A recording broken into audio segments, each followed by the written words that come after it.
যার তাৎপর্য থাকে সুদূর প্রসারী, যেদিন নির্ধারিত হয় রাষ্ট্রের ভবিষ্যৎ দিক নির্দেশনা, গণতন্ত্রের চরিত্র এবং স্থায়িত্ব ও আগামী প্রজন্মের ভাগ্য।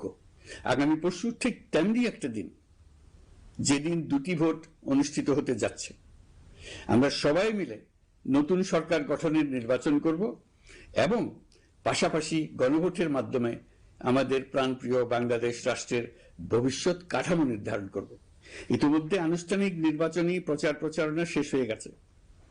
এখন আমাদের সবার সিদ্ধান্ত নেওয়ার পালা।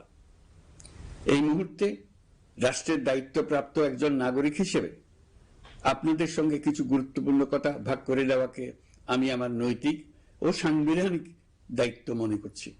প্রথমেই গভীর সন্তোষ ও কৃতজ্ঞতার সঙ্গে উল্লেখ করতে চাই, এবারের নির্বাচনকে ঘিরে সার্বিক প্রচার প্রচারণা পূর্ববর্তী যে কোনো নির্বাচনের তুলনায় উল্লেখযোগ্যভাবে শান্তিপূর্ণ হয়েছে। মত আদর্শের পার্থক্য থাকা সত্ত্বেও রাজনৈতিক দলগুলো সংযম দেখিয়েছে, প্রার্থীরা দায়িত্বশীল আচরণ করেছেন এবং সাধারণ মানুষ সচেতন থেকেছেন। এই পরিবেশ হঠাৎ করে তৈরি হয়নি, এটি সম্মিলিত দায়িত্ববোধের ফল।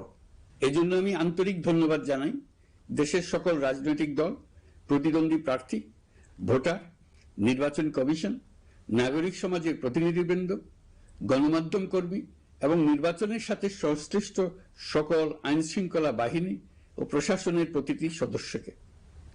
আপনাদের সম্মিলিত প্রচেষ্টায় আমরা একটি আশাব্যঞ্জক পরিবেশে নির্বাচন অনুষ্ঠানের দ্বার প্রান্তে পৌঁছতে পেরেছি। তবে এই শান্তিপূর্ণ পরিবেশের মাঝেও আমাদের হৃদয়ে গভীর বেদনার ছায়া রয়েছে। নির্বাচনের তফসিল ঘোষণার পর এবং প্রচার প্রচারণাকালে সংঘটিত কয়েকটি সহিংস ঘটনায় আমরা কিছু মূল্যবান প্রাণ হারিয়েছি। এই সহিংসতা আমাদের জাতীয় বিবেককে নাড়িয়ে দিয়েছে। গণতন্ত্রের চর্চায় কোনো প্রাণ ঝরে যাওয়া কোনো সভ্য রাষ্ট্রের জন্য গ্রহণযোগ্য নয়। প্রিয় দেশবাসী, এবারের নির্বাচনে 51টি দল প্রতিদ্বন্দ্বিতা করছে, যা এ যাবৎকালের যে কোনো নির্বাচনের মধ্যে সর্বাধিক সংখ্যক রাজনৈতিক দলের অংশগ্রহণ। স্বতন্ত্র সহ মোট প্রার্থীর সংখ্যা 2000-এরও বেশি।